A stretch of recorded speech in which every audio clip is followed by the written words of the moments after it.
দুর্গাপুরের প্রাণকেন্দ্র city centre, আর সেই সিটি সেন্টারের বুকে দাঁড়িয়ে থাকা সিটি রেসিডেন্সি হোটেলের সবচেয়ে জনপ্রিয় ঠিকানা ঠেক। হঠাৎ একদিন গিয়ে দেখলেন ঠেক নেই, শুধু ধ্বংসস্তূপ আর সামনে লেখা সংস্কারের কাজ চলছে, শীঘ্রই ফিরছি। কিন্তু সত্যিই কি এটা শুধুই রেনোভেশন, নাকি পুরনো এক বিতর্কের নতুন অধ্যায়? চলুন খুলে বলি পুরো গল্পটা নতুন নয়। রাজ্যে তৃণমূল সরকারের আমলে তৎকালীন দুর্গাপুর মহানগরী এই বেসরকারি হোটেলের একাংশের জমি নিয়ে অভিযোগ তুলেছিল। অভিযোগ ছিল জমি ব্যবহার নিয়ে, কিন্তু সময়ের সাথে সাথে বিষয়টা ধামাচাপা পড়ে যায়। আবার বিধানসভা নির্বাচনে প্রচারের সময় বিজেপির পক্ষ থেকে একই অভিযোগ ফের সামনে আনা হয়, হোটেলের একাংশের জমি নাকি বেআইনিভাবে ব্যবহার হচ্ছে। এখন রাজ্যে সরকার বদলেছে, রাজ্য জুড়ে শুরু হয়েছে অবৈধ নির্মাণের বিরুদ্ধে নোটিশ আর সরকারি তৎপরতা। ঠিক এই আবহে ভেঙে ফেলা হলো সিটি রেসিডেন্সি হোটেলের জনপ্রিয় ঠেক রেস্তোরাঁটি।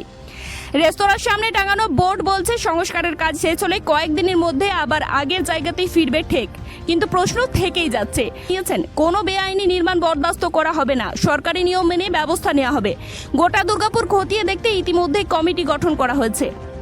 বলেছি, কবিরত্ব হোক, যে কোনো হরিদাস পাল হোক, দুর্গাপুরের ইনক্লোজমেন্ট যারা করেছেন, সে ফ্ল্যাট হোক, হোটেল হোক, যে কোনো বিষয় হোক, মিটিং করেছি। ডিএম সাহেব ছিলেন, চেয়ারম্যান সাহেব ছিলেন, এসডিও ছিল, দুই বিধায়ক ছিলেন। পরিষ্কার পরিচ্ছন্ন বলেছি যে কবিরত্তর হসপিটাল, কবিরত্তর হোটেল, আমাদের বিধাননগরে বাস স্ট্যান্ড, একাধিক ফ্ল্যাট 54 ফুটের নির্মাণ হচ্ছে, অবৈধ নির্মাণ হচ্ছে। সমস্ত বিষয়ে তদন্ত করে ইমিডিয়েট ব্যবস্থা গ্রহণ করতে বলা হয়েছে। এবং ডিএম সাহেব কমিটি বানিয়ে দিচ্ছেন, পার বড়োতে 5টি বড়োতে 10 কমিটি বানিয়েছেন, তারা ভেরিফিকেশন করছেন, দেখছেন, অবৈধ হলেই তাকে ভেঙে দেওয়া হবে। কোনো রাগঢাক নেই, সরাসরি কথা বলছি, কোনো রকম চলবে না।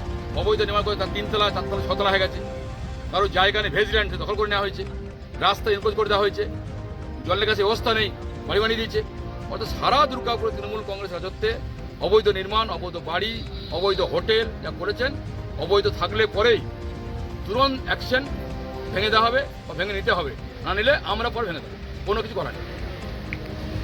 কিন্তু স্থানীয় মহলে জোর জল্পনা, একদল বলছেন এটা নিছকই রিনোভেশন, আর একদল বলছেন বহু পুরনো বিতর্কের জেরেই এবার বেআইনি অংশ সরানো হচ্ছে। তাহলে আসল সত্যিটা কি? এটা কি শুধুই নতুন রূপে ফেরার প্রস্তুতি, নাকি বেআইনি নির্মাণ সরানোর প্রক্রিয়া শুরু? প্রশাসনিক তদন্ত শুরু হয় কিনা এখন সেদিকেই তাকিয়ে দুর্গাপুরবাসী। আপনার কি মনে হয় কমেন্টে জানান। ঠেক ভাঙা নিয়ে আপনার মত কি? আর দুর্গাপুর এরকম প্রতিটি আপডেট পেতে সবার আগে nonstop express YouTube channel subscribe করে বেল আইকনটি টিপে দিন।